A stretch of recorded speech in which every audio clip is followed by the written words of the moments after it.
1,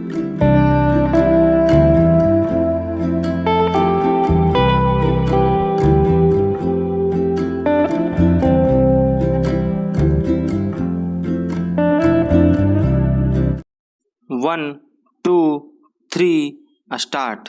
America और मिस्र की यात्रा से लौटकर प्रधानमंत्री ने उच्च स्तरीय बैठक बुलाई। उसमें उन्होंने मणिपुर में ईंधन और जरूरी वस्तुओं की आपूर्ति बहाल करने और स्थिति को सामान्य बनाने के उपायों पर अमल करने का निर्देश दिया। मणिपुर में हिंसा भड़के 2 महीने होने को है। 10,000 से अधिक लोग विस्थापित हैं। 100 से ज़्यादा लोगों की जान चली गई है। सैकड़ों घायल हैं। हजारों दुकानें, घर, मंदिर, मस्जिद और गिरजाघर जला दिए गए हैं।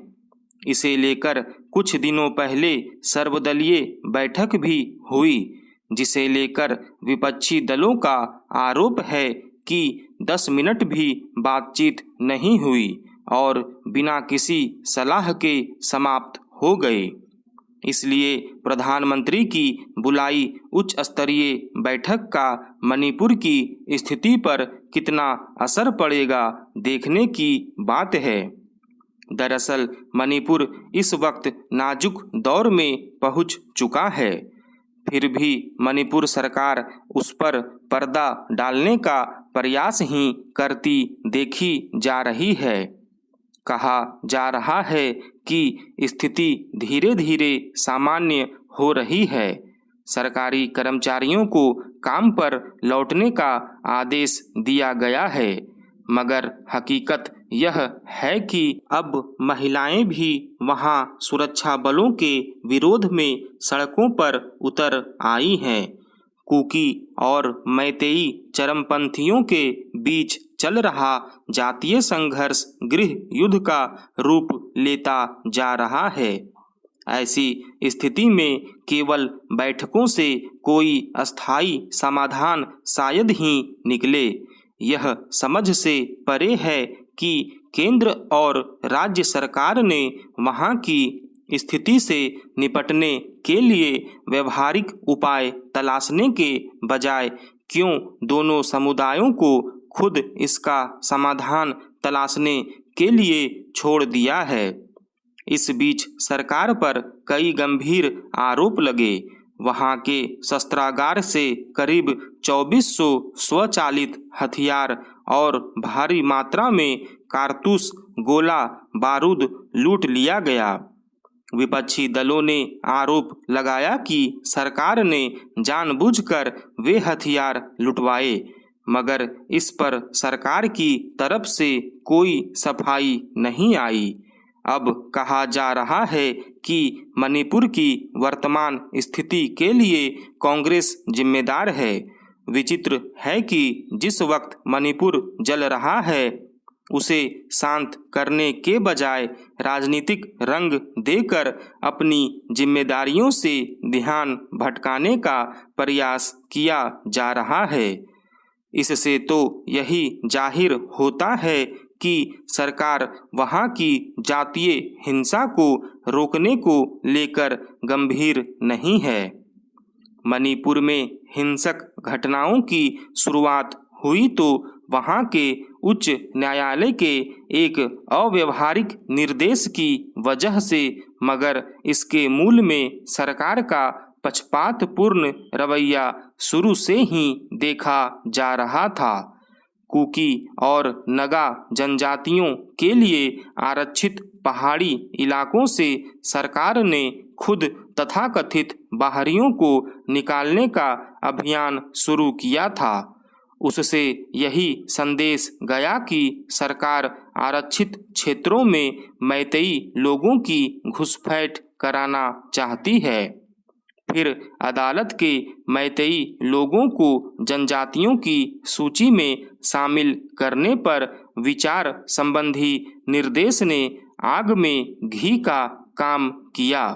ऐसे संवेदनशील मसले पर सरकार को भ्रम निवारण के व्यवहारिक उपाय करने चाहिए थे। केंद्र सरकार का भी रवैया इसे लेकर ढीला ढाला ही रहा है, वरना महज औपचारिकता के लिए न तो सर्वदलीय बैठक बुलाई जाती और न हाथ पर हाथ धरे हिंसक झड़पों के अपने आप शांत होने का इंतजार किया जाता।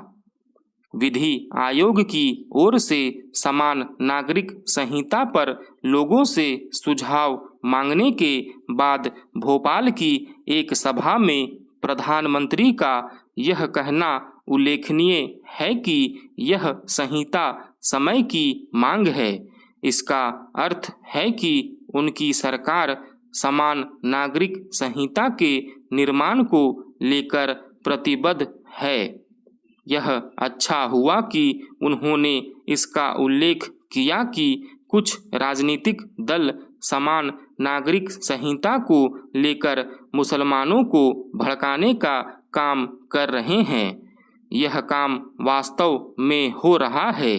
अनेक राजनीतिक दल और कुछ सामाजिक धार्मिक संगठन जिस तरह समान नागरिक संहिता के खिलाफ खड़े होते दिख रहे हैं, वह शुभ संकेत नहीं।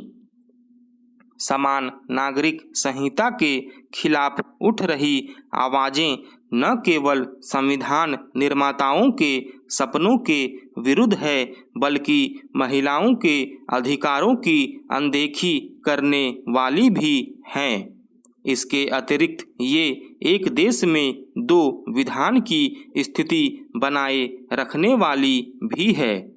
विश्व के किसी भी पंथ निरपेक्ष देश में अलग अलग निजी कानून नहीं है, लेकिन भारत में वे इसके बाद भी बने हुए हैं कि संविधान के नीति निर्देशक तत्वों में यह लिखा गया है कि राज्य देश के सभी लोगों के लिए एक समान कानून बनाएगा। क्या यह विचित्र नहीं कि हिंदुओं के निजी कानूनों को तो संविधान लागू होने के कुछ समय बाद ही संहिताबद्ध कर दिया गया, लेकिन अन्य समुदायों के निजी कानून बने रहने दिए गए। निसंदेह ऐसा वोट बैंक की सस्ती राजनीति के कारण किया गया। इसका कोई औचित्य नहीं कि 7 दशक बाद भी अलग अलग समुदाय भिन्न भिन्न निजी कानूनों के जरिए संचालित होते रहें, और वे भी तब जब उनके कारण महिलाओं के अधिकारों की उपेक्षा होती हो और वे अन्याय का शिकार बनती हो। समान नागरिक संहिता को लेकर लोगों को किस तरह गुमराह किया जा रहा है, इसका पता इससे चलता है कि कुछ राजनीतिक दल यह प्रचारित करने में लगे हुए हैं कि इससे विभिन्न समुदायों की धार्मिक आज़ादी में हस्तक्षेप होगा। यह नीरा झूठ है। समान नागरिक संहिता से किसी समुदाय की धार्मिक रीतियों में कोई हस्तक्षेप नहीं होने वाला। वह तो केवल सामाजिक कुरीतियों को दूर करने में सहायक होगी। जैसे बाल विवाह, 3 तलाक की कुप्रथा खत्म करने की जरूरत थी, वैसे ही उन कुरीतियों को भी खत्म किया जाना चाहिए जिनके कारण महिला अधिकारों का हनन होता है। वास्तव में इसी कारण कई बार विभिन्न उच्च न्यायालय और यहाँ तक कि सर्वोच्च न्यायालय भी समान नागरिक संहिता की आवश्यकता जता चुका है। समान नागरिक संहिता के खिलाफ दुष्प्रचार इसीलिए किया जा रहा है क्योंकि आम लोगों को इसका भान नहीं है कि उसमें क्या और कैसे प्रावधान होंगे। इसे देखते हुए उचित यह होगा कि विधि आयोग लोगों के सुझाव प्राप्त कर यथाशीघ्र समान नागरिक संहिता का कोई मसौदा देश की जनता के विचारार्थ पेश करे। इससे ही समान नागरिक संहिता को लेकर दुष्प्रचार करने वालों पर लगाम लगेगी। स्टॉप।